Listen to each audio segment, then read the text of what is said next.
All right, on this episode of the LPDS, I discuss a little bit of a situation I'm in with another corporation, and I get into a little bit of a predicament I'm in that could potentially become an absolute fiasco. Got some current events as well. We got a nice little cage fact for you guys here. So all that's coming up right now.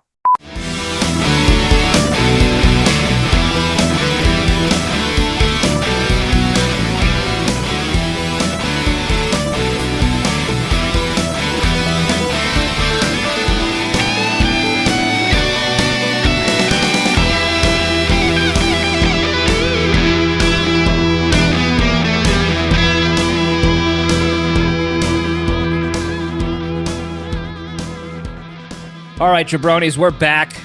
Welcome back to Libretti Podcast Diary Show. I'm your host, Libretti, the show that talks about nothing but finds the lessons in everything. And we have a damn good time doing it through laughter and entertainment and memories and stories and what have yous. Hope everybody had a good week. Don't forget to like and subscribe and hit the notifications button and call the hotline at 202-670-1114 for all your questions and advice you want and jokes and trollery and what have yous. 202-670-1114 is the hotline number. And then tell your friends and enemies so they can spread the good word on the LPDS. Hope everybody had a good week. Mine was pretty decent, very productive in the gym. I'm not sure how I'm feeling about the diet. I know the diet is smart, and I'm staying on it to a T, very strict and regimented on it. But I think what's going on right now is my body's getting used to eating more, eating differently. And it's taking a few weeks to kind of regulate because I feel fat. That's the bottom line is I feel fat. I look fat in the mirror. I am fatter. I've gained weight. And I can't tell if it's just muscle weight. I don't think it's just muscle weight as much as I want it to be. Fat weight, bloat from the creatine, holding the water, or just my body's initial instinct of a new regimen and schedule of eating and the amount of calories and stuff like that.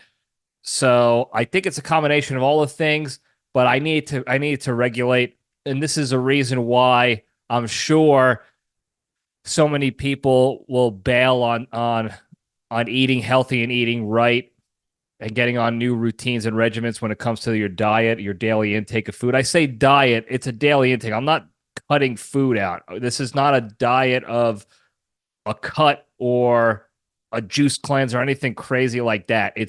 I just adjusted my intake of food, my schedule of when I eat, the amount I eat, basically the same food I'm eating. And I've cut back on some of the crappy stuff.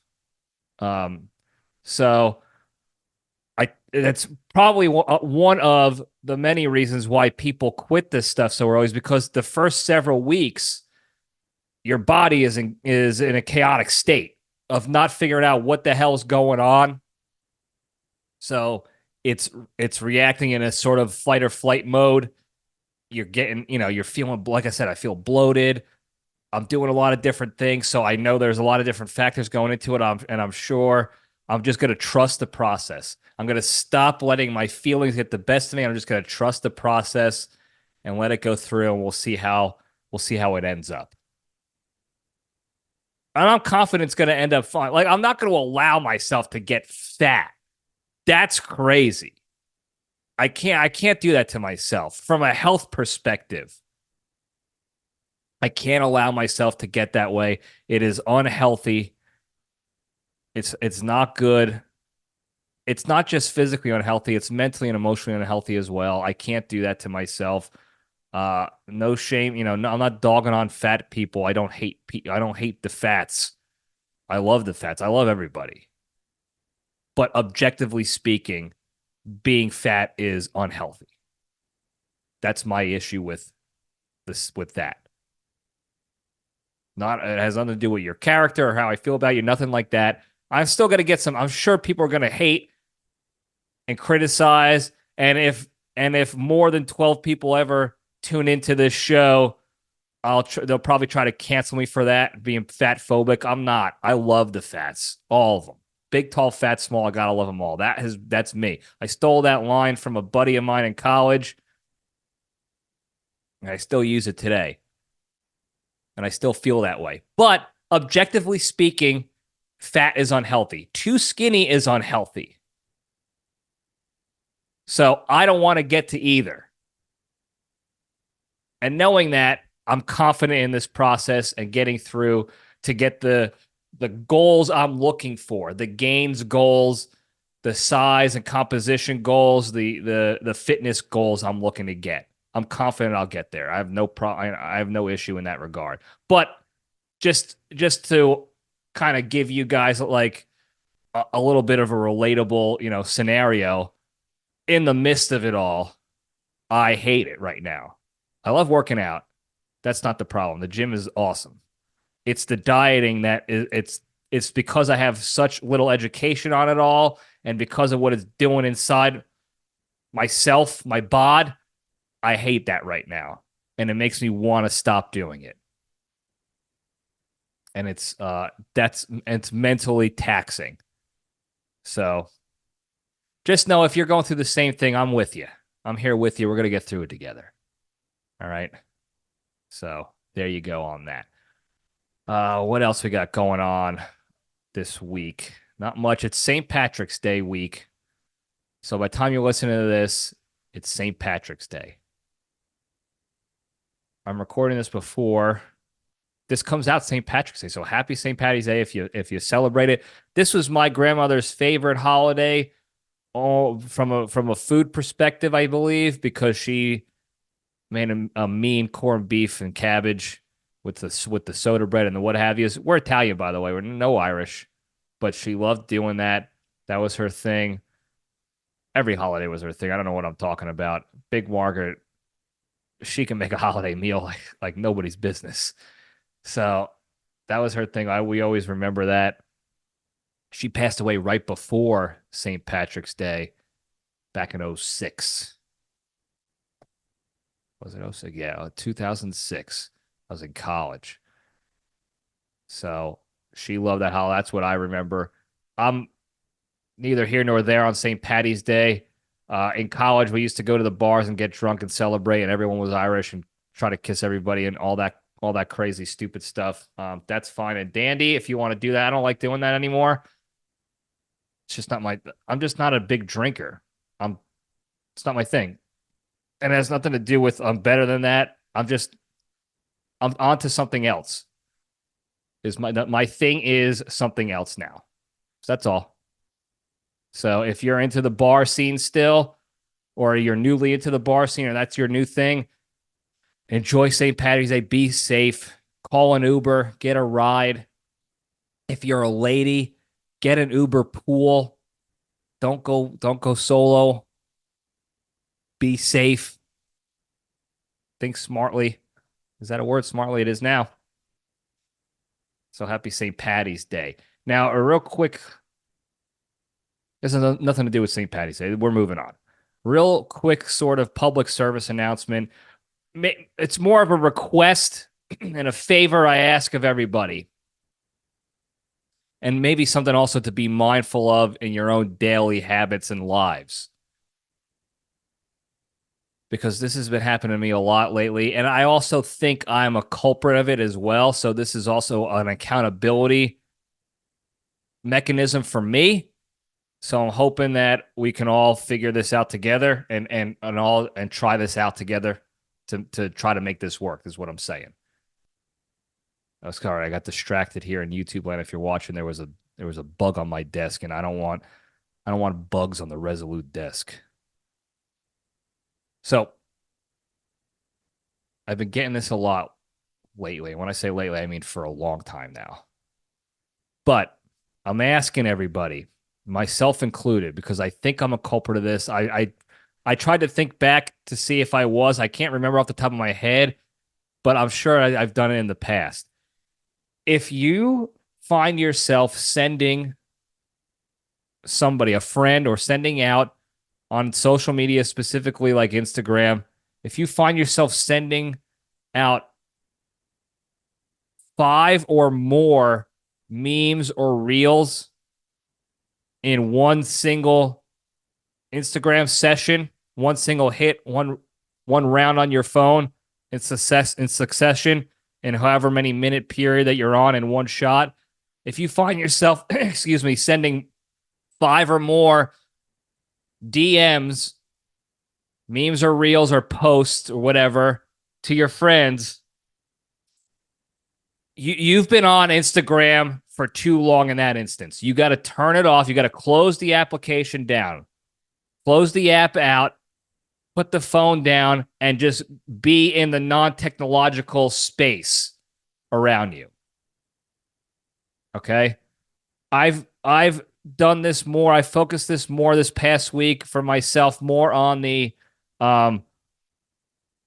liking and commenting on posts, because I don't usually send a lot of stuff out. Sometimes I do, and I try to catch myself. I'm not perfect. I'm a human being. I know I've messed up before, so I'm sure I missed some times, and I've sent too many things out. I'm getting better at that. But what my biggest flaw when it comes to Instagram is I just scroll endlessly, and I'll comment on it, and I'll gauge and stuff. So I created a cap or a threshold for that for me, so that I can be better at that, so I can do less of that.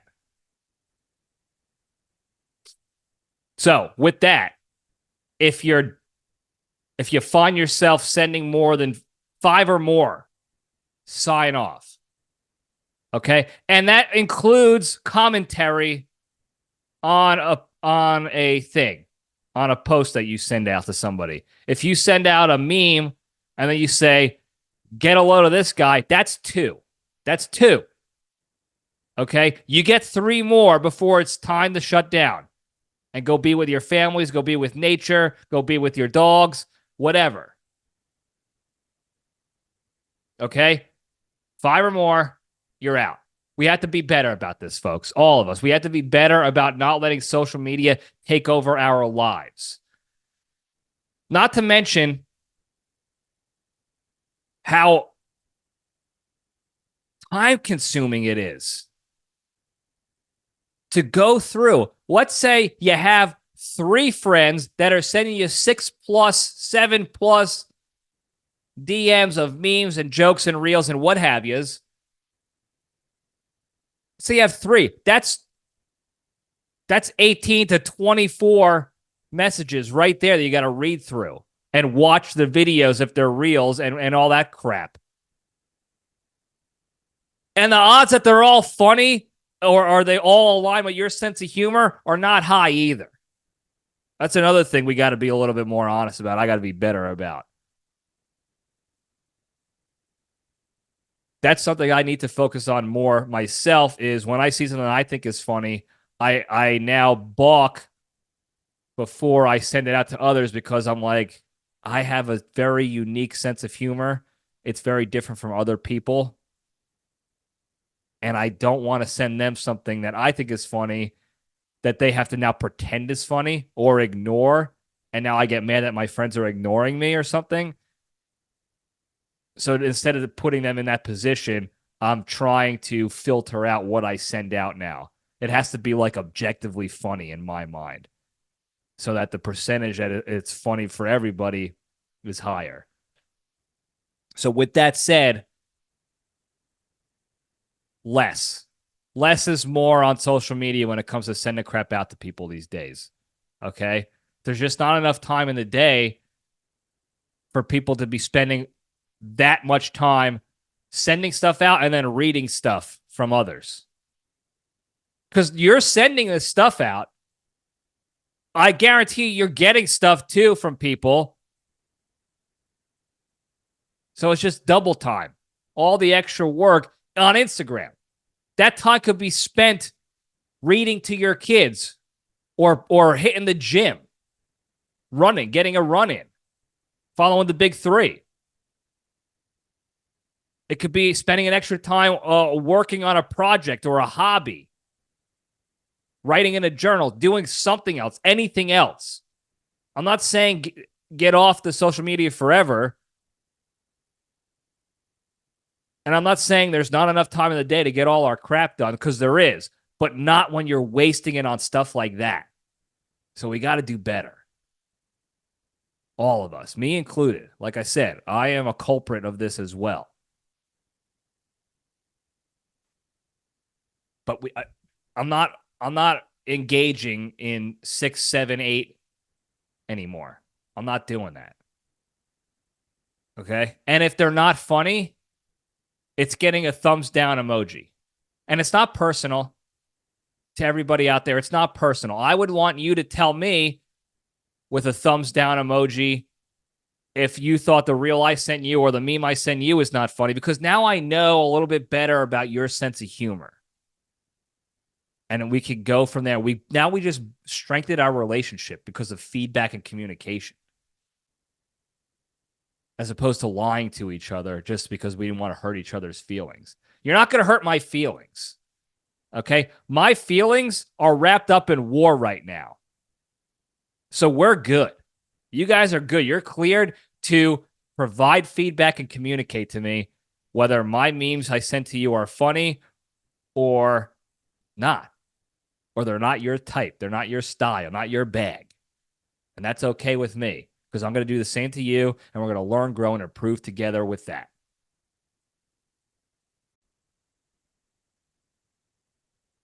All right, what else we got here? Oscars were last week. Nobody cares. The Oscars came out when last week's LPDS came out. Obviously, I recorded beforehand. I don't care. The only thing I cared about was that Nic Cage was there. And he did great.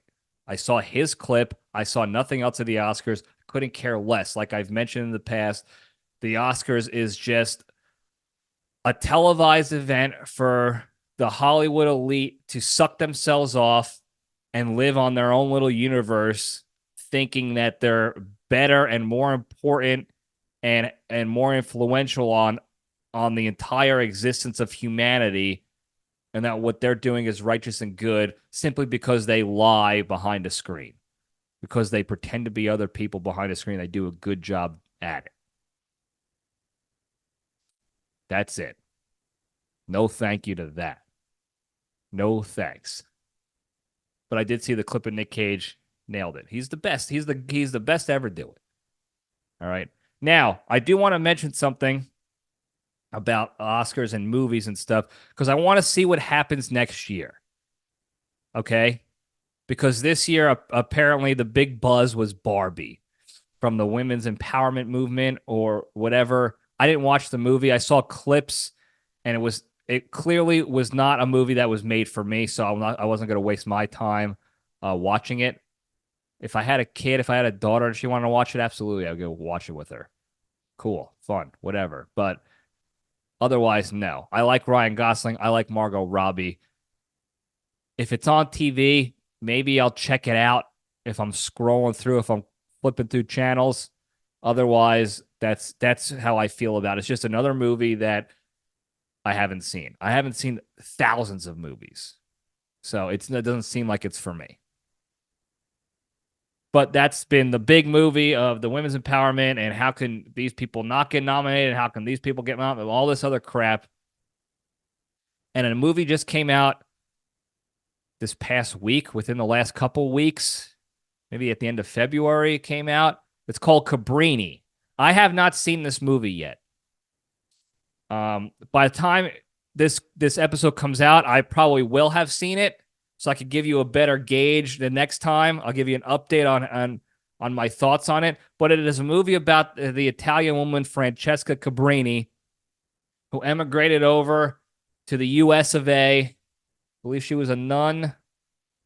I don't know much about her, but I know it is the story of her life. True story. There's a real lady came over and set up all these orphanages around the Northeast, because she came over to New York like most Italians did back in the day, back when they were treated like garbage. Okay. And nobody wants to admit that.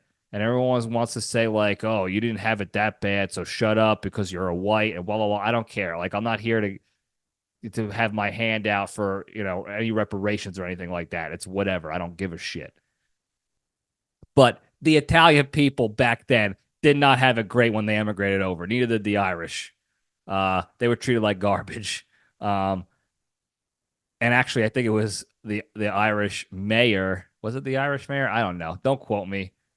That was against this Italian lady trying to do her thing during that time period. So I want to watch this, but I'm interested to see, because the movie came out after the Oscar window for this year's nominations.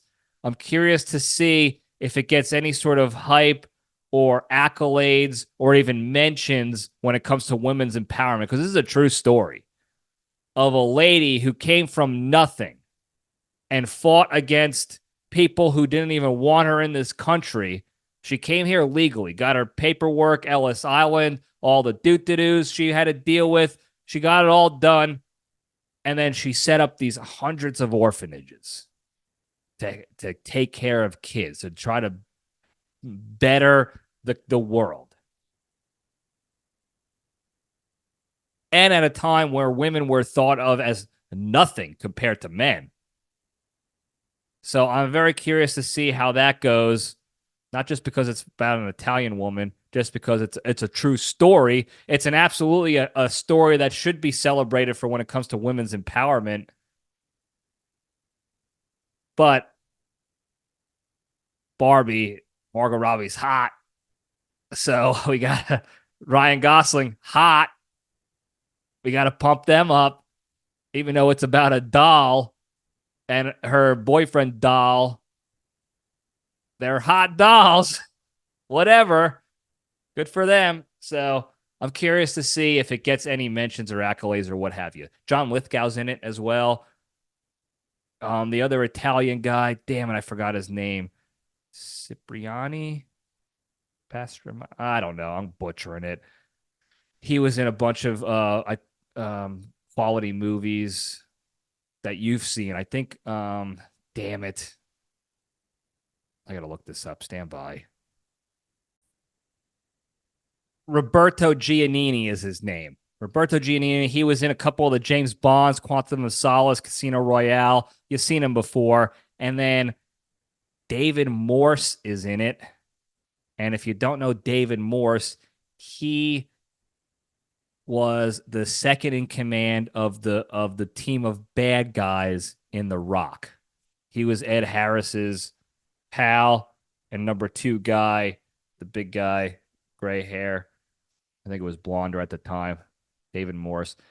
It's big name actors, and then the lady who plays Cabrini is an Italian actress. So we'll see we'll see if they take a true story of actual empowering women, an empowering woman, and see if they celebrate that as much as they did the hot doll. So there you go.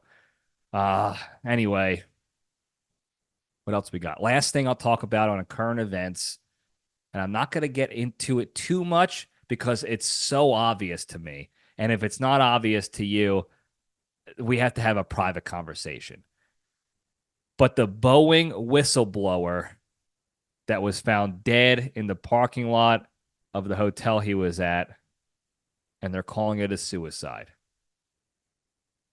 Now, if you're not tracking the situation, there was a guy working in Boeing, an engineer, like a bigger wig type, not just a tiny little nobody, a big wig type, who came out a couple years ago, started out talking about the issues with Boeing and how they're doing very unethical, illegal things in the name of profit and not in the name of safety, and it's causing problems. And he had evidence to back it up. And some of the stuff came to fruition, actually, and he was able to prove it and blah, blah, blah. And now he's in his next round of testimonies and interviews against Boeing to help the people who fly on Boeing jets so that we're not, flying in the danger zone. So he was at an away field. He was at this hotel. He just finished, one day of interviews and testimonies, and then he didn't show up for the next day. So that's in the midst of it all. He's been whistleblowing for a couple years now, and all of a sudden, between day 55 of him, giving testimony, and day 56, the next day, he's like, wait a second. I can't do this anymore. This thing called life. I have to end it. And I'm going to do it in my car with a gun that I didn't previously own. And they're just wiping their hands and be like, nothing to see here, folks. He obviously couldn't go on any further. He's been doing this for years with success and protection, mind you. But now it's just gotten too much for him.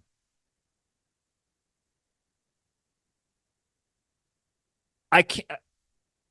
There's nothing I can say to just express how much I believe what bullshit this is, what malarkey this is, how this is clearly not a suicide.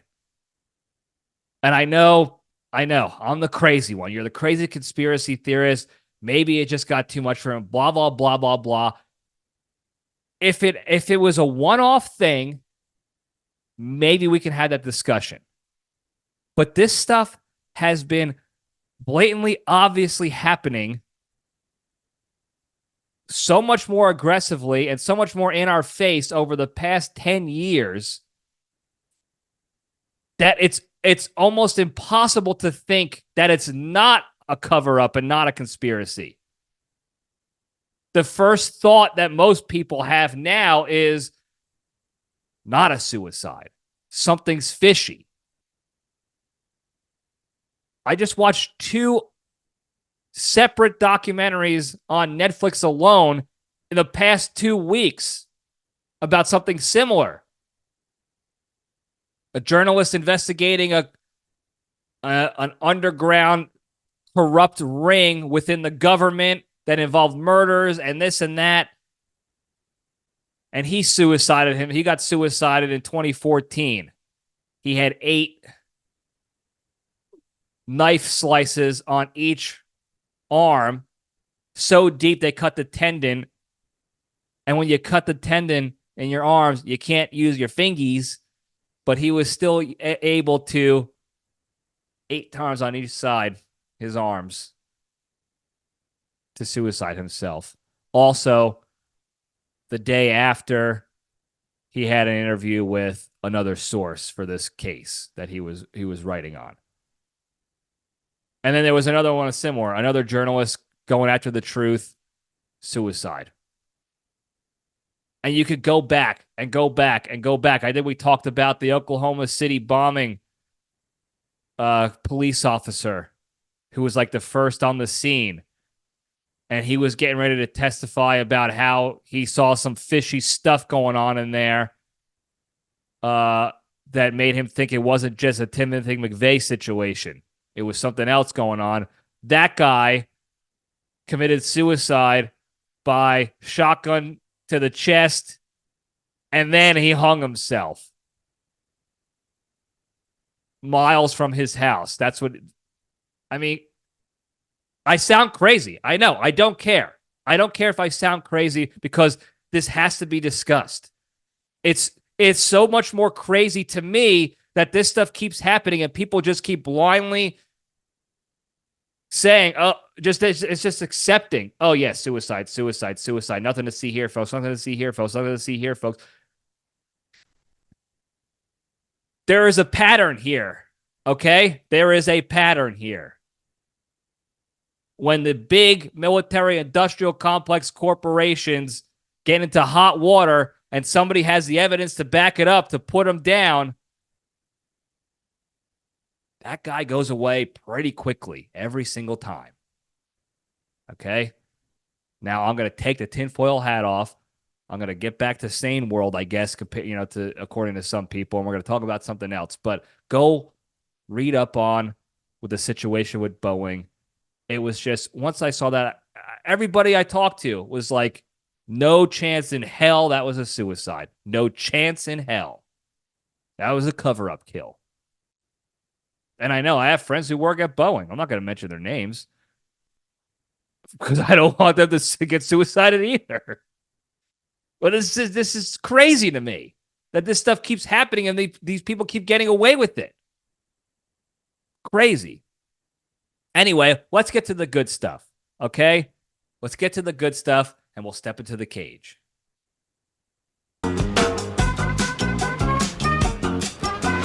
Okay, let's run. All right. Today's Into the Cage segment is proudly sponsored by Piagra. Are you trying to make a pie, but every time you do, the crust comes out flaccid and underwhelming? Are you embarrassed that your significant other has to end up whipping up her own pie every weekend because yours just doesn't perform in the oven? Then get yourself some Piagra today. From the makers of Canolialis, Piagra is an all-new ingredient you mix directly into your pie crust dough that will crisp it up and harden it up to perfection so you can serve the best pies on this side of the Mississippi. So to get your first batch of Piagra today, visit www.pizer.com and use the promo code THROBBINGCRUST for 29% off.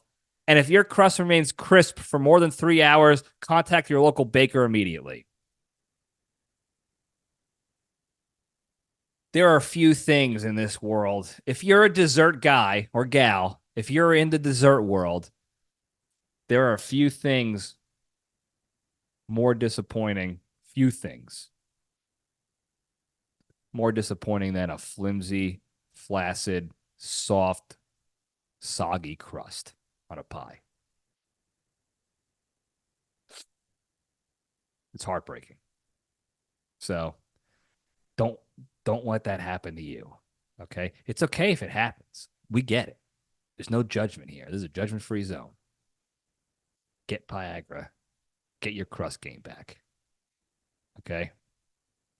Now, the cage fact. I have been doing this long enough to where I legitimately don't remember if I ever talked about this before. But in a recent interview, the director of Leaving Las Vegas was out South by Southwest, and he was talking about how the actors didn't get paid for that. The director didn't get paid. They're still waiting on their checks for that movie.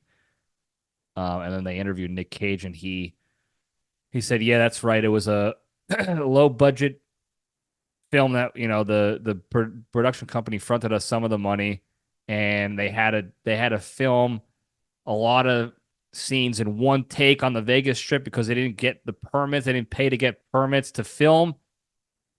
So they couldn't clear out areas and do a bunch of takes. They had to do it in one shot before they can, get out of there before they can got in trouble or whatever and pay fines.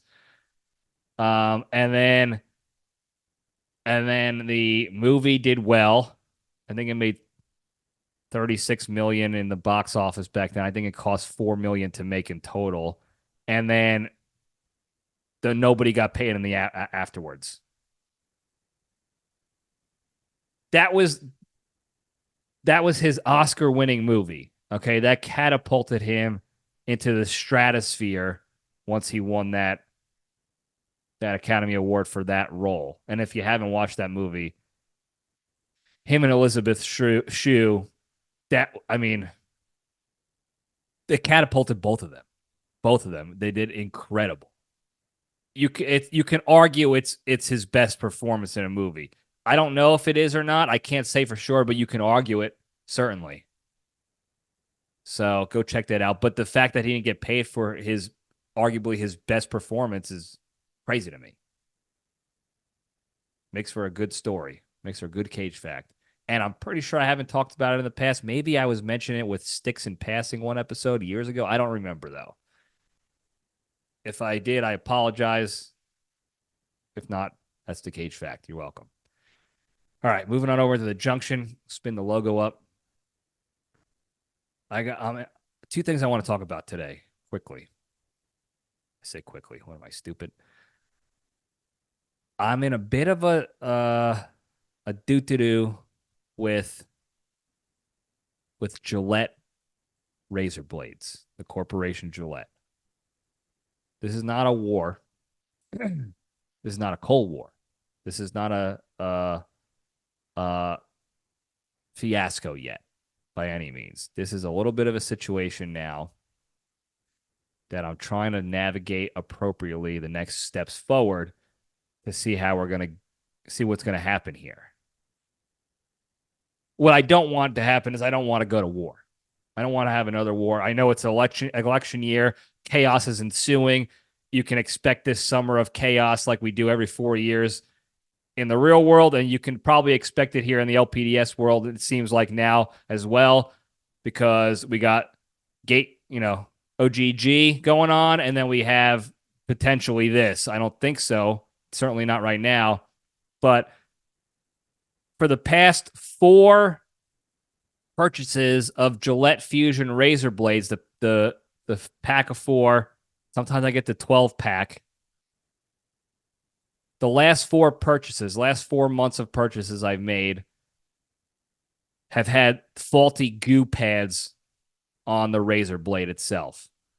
So if you're not familiar with Gillette's razor blades, it's the Fusion is like 4 or 5 blades, and then they have the goo pad. Now, I made a video on Instagram about this, but basically what makes Gillette and Venus by Gillette the best a man could get in the razor blade game is their ergonomic design of their blades, of the whole razor contraption, and the ease of use on your face and the contours and what have yous, and the goo pad. Okay? I've been saying it for years. They own the market. They can charge so much for their blades, knowing that people will pay for it because every other company's blades, the competitors, are garbage. And I wish it would be better. I really do, so that we actually have some competition. But they're garbage. So I don't know if Gillette has the patent on their design and the goo pad or what, but that's the reason. Okay? Schick, Bic, Harry's, Dollar Shave Club, Single Blade Club, all the other competitors, nothing. They can't do it. They can't figure it out. They can't find a competing goo pad to put on their blade that lasts more than one shave and allows the smooth finish each and every time. It's Gillette. Gillette's got it. Schick might have done this.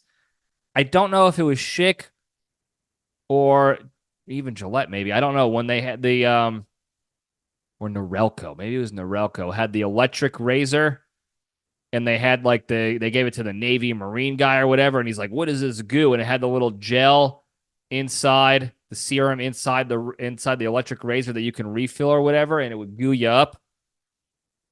That was the closest thing, but it's an electric razor. It's a different ball game altogether. It's a different sport. Okay? If anyone thinks that electric razors for face shaving are going to compete with regular, you're thinking wrong. I'm sorry. You're just thinking wrong. But 4 months in a row, the goo pads have been falling off the blades. This time, most recently, after the 4th shave, gone.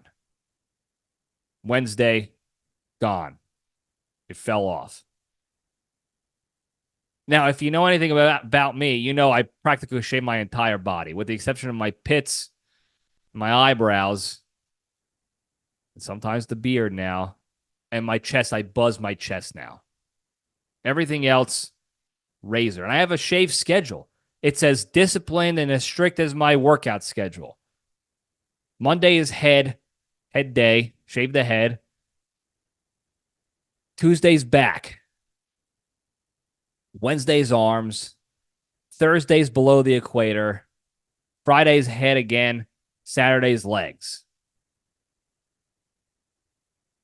Every day. Okay?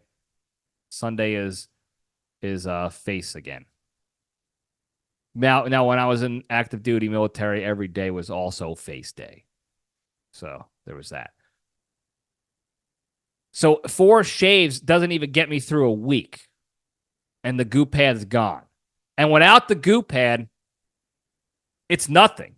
It's just knives on your skin. And I've been trying to reach out to Gillette, at least just through Instagram, tagging them in these videos to let them know, hey, I'm here to help. We got to figure out a solution and lead through this hurdle. But they haven't even viewed my stuff yet. So now I'm trying to figure out the next steps. Do I find them on Twitter? Do I find some sort of support on their website and email them? What do I need to do? The reason why I want to keep doing this, keep going with this in a professional manner to find a solution without war, of course,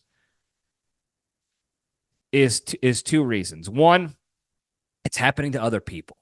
Okay? I've had 3 other folks reach out to me in my DMs that I know, my friends or previous coworkers, that said, "Oh yeah, I cut myself because that happened to my blades too," or my husband, his blades that had the same thing happen to his Gillettes and it cut him too. And I have a circle of influence of 30 people. And 3 people, 10% came forward. So really, including me, that's 4 of 30. 4 of 30. So that's 2 of 15. 2/15 of my span of influence has had an issue. So if it's that many people, 4 of 30 in my small circle, imagine what is going on in the rest of the country. There's got to be thousands of people dealing with this same issue of faulty goo pads. And I know Gillette doesn't want this to be a real problem, because if nobody's going to pay $30 to $60 to get 4 shaves out of 1 blade. They're just not. Eventually, we're going to go to the crap brands and tough it out with them, because we're going to get cut either way. We're going to get shit product either way. We might as well pay the shit prices for the garbage shit product.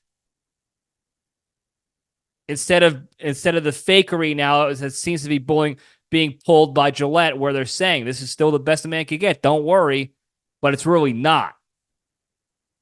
Now, I'm still hoping that this is a temporary issue. I don't know what's going on.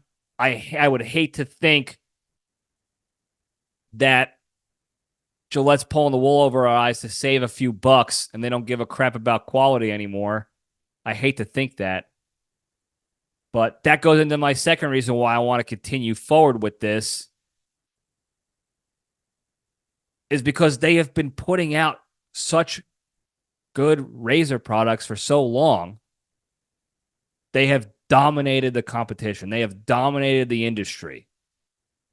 They have been legitimately the best a man can get. Legitimately. My entire shave existence. I've been shaving since I was 11, 12 years old. And you might say, that's ridiculous. You were not growing facial hair at 11, 12 years old. You're right, I wasn't. But I was growing arm hair up on my bicep area, little peach fuzzies of arm hair, and I was shaving that. I used to think it was cool to steal my mom's shaving cream for her legs, because it was like that gel. It was the Venus gel that they made, a little goo and what have you.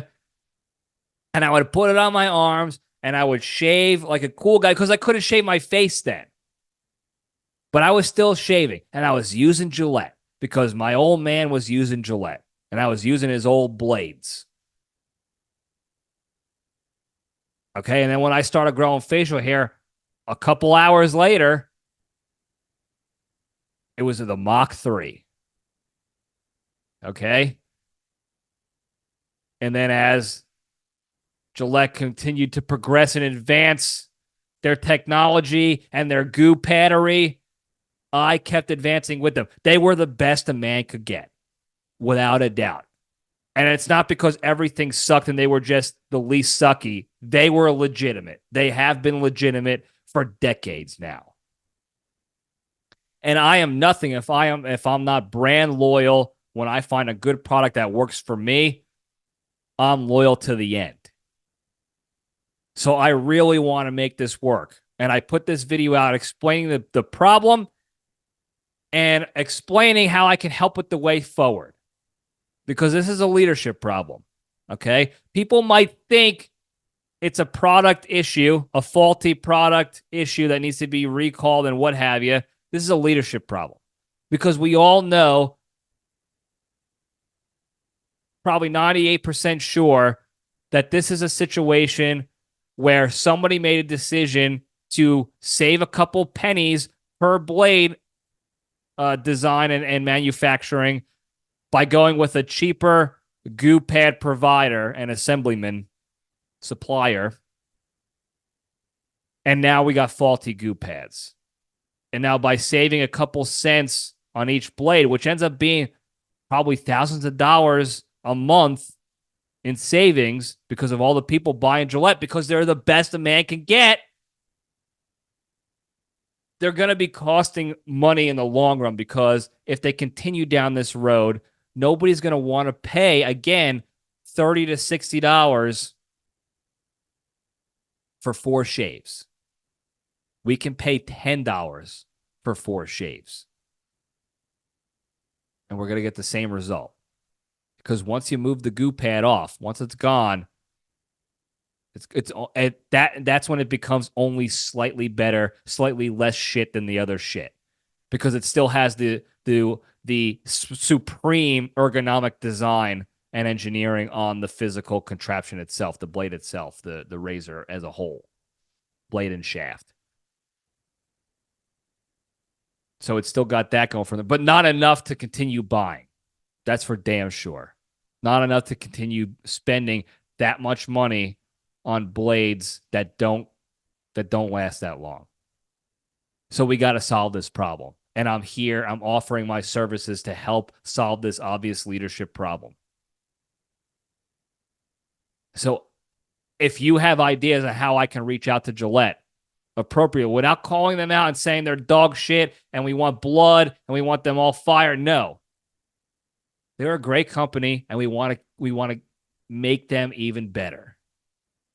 Okay, so if you have a way to reach out effectively where we'll be heard here and we can move forward and find solutions without going to war, let me know so that we can get the word out to them that they're about to have a problem on their hands. This is almost like an Armageddon situation where they find out, they see the meteor or the asteroid, and they're warning, ahead of time that, hey, listen, if you don't take care of this with these oil riggers and not these astronauts, you're going to have a real problem on your hands. This is what I'm trying to do now.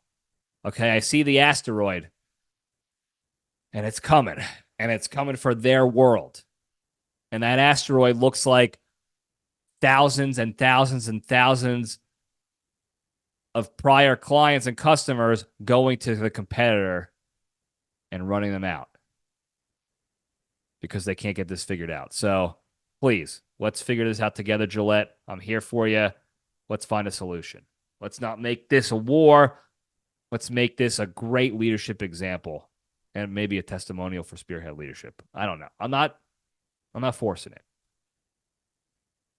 All right, moving on. The last thing I want to talk about here, folks, and then I'll let you go. The big three, too, but I am in a bit of a predicament, okay? And I have to tread very lightly, and I need your help because if I make one sudden movement in the wrong direction, I could potentially unleash a fiasco worse than the Chloe situation. All right. Listen to me. If you're not tracking the Chloe situation, go back. I don't remember the episode number of the LPDS, but it's called Thank You for Being a Friend. Just search under my videos on YouTube for Thank You for Being a Friend or on Apple, Spotify. Maybe it's like 134, something like that, 133. I don't remember exactly. And that episode explains the Chloe situation I'm referring to. Okay. Long story short, I got catfished by an online dating profile, where the pictures were of a woman, and what showed up to the parking lot of the establishment we were going to go on this date was a giant,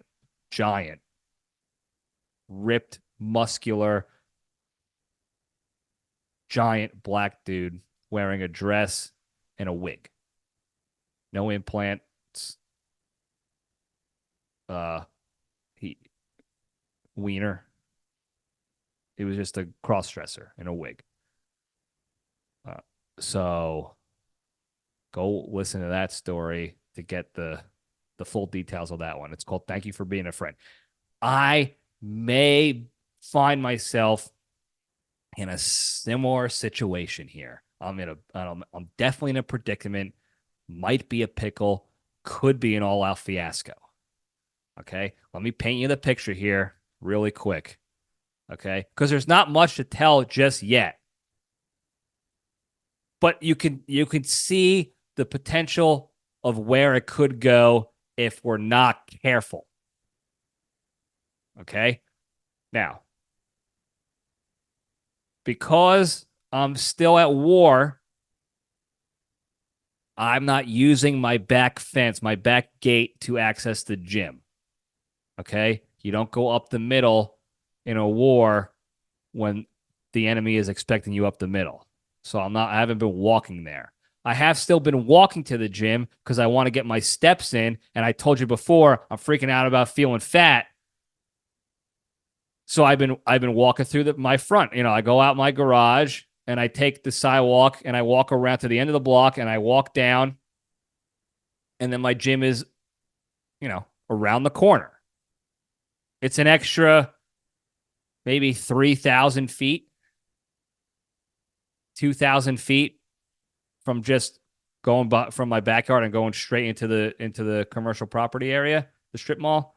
I just walk around. It's an extra 2,000 feet maybe. Well, I was walking home from the gym one day. All right. And I turn left onto my street. Okay. I'm on my sidewalk, same side of the street as my house is. And on the same sidewalk, same side of the street, walking opposite me, towards me, is a person. Okay. It was a black person. I could tell that. And as I got closer, I'm looking at their figure. Okay. Pretty muscular. Not quite Chloe muscular, but pretty muscular. Okay. More athletic build. Not a fat, not a skinny, but a masculine build. All right. Wearing yoga pants. All right. Tights. Wig on. Okay. No implants. Face looked like Adam Sandler from Jack and Jill when he dressed up as Jill. Looked like that, except black, and had slightly bigger eyes, buggier eyes. Okay, guy. All right. Full guy, masculine frame, defined muscular features. No boobs, no implants, hex. Wig, yoga pants, whole hogging it in the yoga pants. Okay. No surgery to remove anything.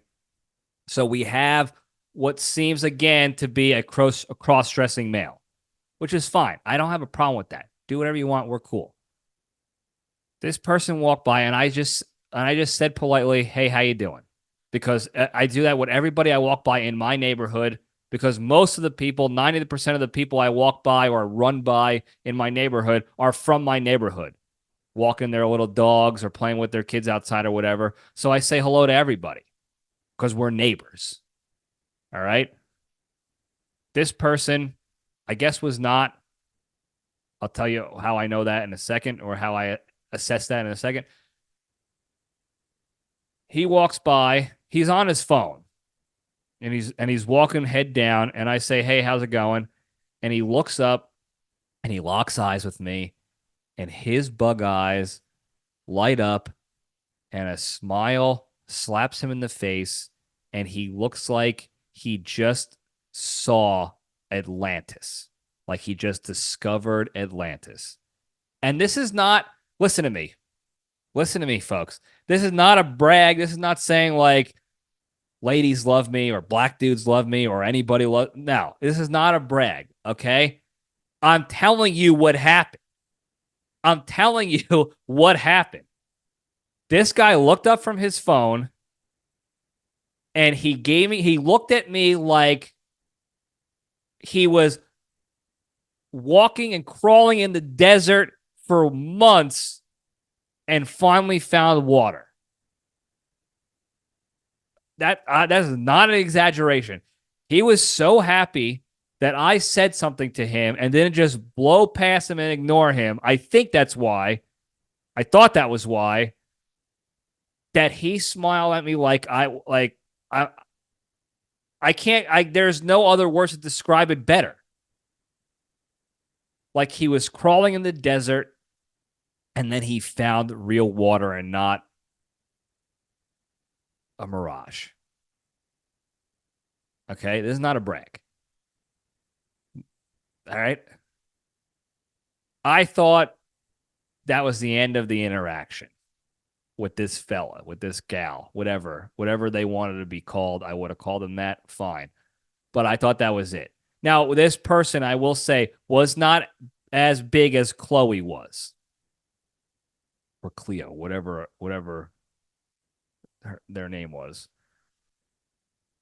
This person was maybe 3 inches taller than me. And like I said, with the build. So I didn't feel threatened for my life like I did with Chloe.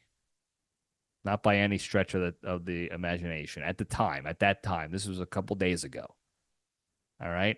Now, this person hung a diagonal left and crossed the street and got out of visibility before I walked in front of my house. So I made the assessment that this person did not see where I walked into my house that day. And there was the interaction was done. It was just neighbors saying hi. And one of them getting a little bit more excited than the other. Fast forward to 2 days later, I'm walking home from the gym again. All right.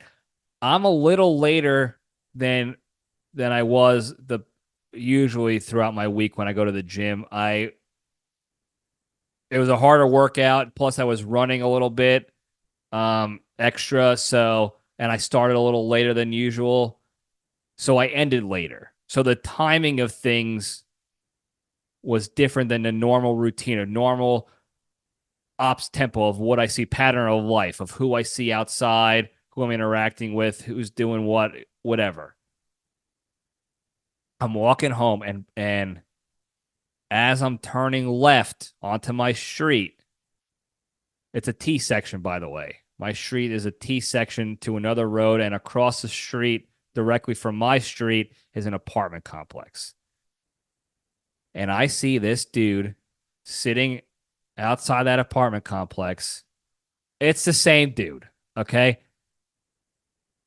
Athletic looking black guy with a wig,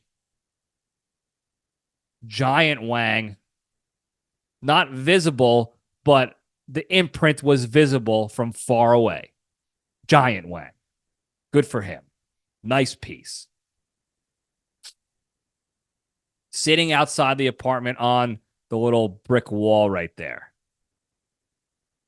And this bastard, once again, locks in on me. Okay?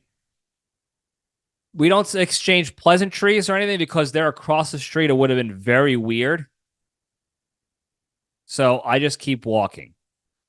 Well, I'm walking down. Now I'm at my mailbox. Okay? And I go and check my mail. And at the way I checked my mail was I didn't just face the mailbox from the side. I got in front of the mailbox. So now I am sort of, the apartment complex is now at my 9 o'clock. Okay. If we're thinking visually here, it's on my left side. It's not behind me anymore because I turned to the left to face the front of my mailbox, which faces my house. And to the left of me is now the apartment complex. And guess who decided to slowly cross the street, not to get within, talking distance from me, but enough to see where I lived? This guy, this cross-dressing guy with a giant wiener who looked at me like I was the first piece of meat that they've seen in over a decade. And now this person not only knows where I live, but has revealed that they are willing to make moves to advance whatever it is they think we have together. Okay? Because this person, after she did that, he did that, whatever. They didn't keep walking across to make it look like they were just walking on the street. He crossed the street, walked up onto the sidewalk, looked to see where my driveway was, where I was walking up in my driveway on my mailbox, and then turned around and walked right back to the apartment complex. Their mission was legitimately see where this guy lives. Okay? So now I have a little bit of a predicament on my hands because I have a lass, a fella, whatever, who is clearly into me for some reason. Black guys love me, I guess. I don't know. With wigs, they love me. I have a person who is into me, who actively found out where I lived, and I don't know what's going to happen. I can't tell you how much I want this war to end so I can use my back gate before I find myself in an absolute pickle, or even worse, an all-out fiasco with this person. And I need your help. Okay? I need your help on how to navigate this situation. Okay? It has to be delicately, but not too delicately to the point where they like it. So what do I do? Right now, I am still going to do the same route, same whatever. I have no other reason not to. Do I drive? Do I start driving? It's tough to justify that unless it's raining outside to drive to the gym that is 2,200 feet away from me. So I don't know about driving. It's got to be less than that. It's right behind here. If you're looking in YouTube land, it is 80 feet behind me, the gym. And it's an extra maybe 1,000 feet. I said 2,000 feet, probably more like 1,000 feet. if I walk around. So I can't justify driving unless it's pouring rain and I don't use the back gate. So what do? Do I carry a weapon? Do I try to alter the route somehow, some way?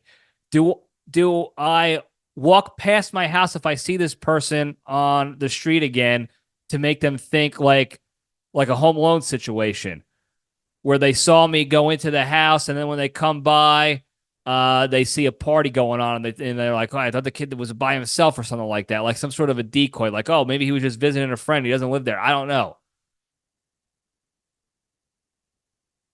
But what I'm trying to avoid is a situation where this person approaches me to talk to me and is not going to get the answer they're looking for, and then stuff could happen. So do I carry a weapon? If I carry a weapon, am I asking for violence? Am I asking for a problem? If they start to if we have a kerfuffle and then they see the weapon and they're like, you were bringing a weapon, you were going to violate me, or I don't know. Do I have a better chance of escaping and defending myself with this particular fella than Chloe? Yes, I do. Are my chances good? Still not great. They're still not great, folks. Okay? This guy is still a little bigger than me. I have to think he will have more adrenaline than me at the time, especially if he doesn't get the answer he wants. He's going to get angry. And he looks like he has experience on the streets surviving out there. Okay? And I don't have that same experience nearly as much. I just don't. But my odds aren't 0. With Chloe, 0. Okay? Absolute 0. I was sure I was getting clubbed over the head, dragged into some sex dungeon, and having sex done to me. I was sure of that. With this guy, I don't have a name of him yet. Jill, Adam Sandler. I have a chance to get out of there without too much PTSD. But I still want to avoid that. I want to avoid that too. We don't want fiascos and 2 wars in this summer here, folks. So help me. We got to figure this out before this becomes a problem. Before this becomes a pickle. I might be in a pickle. I might be already in pickle stage. Let me know what you think of that. Because we got to, at least it wasn't a complete catfish situation where I was caught off guard in a parking lot. This, I was walking by. I saw it. I wasn't blindsided by it. But I'm going to continue being nice, and I'm living off of hope. My course of action right now is to hope that if we cross paths again, it is still just a simple exchange of pleasantries, and that's it.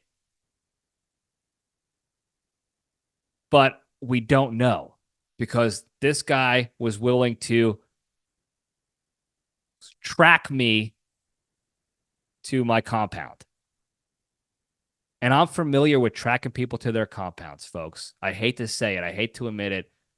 But I've lived in that world before. Okay? It is, the pros and cons of being in the military. I can track a guy to a compound. So I know what it looks like to track a guy to a compound.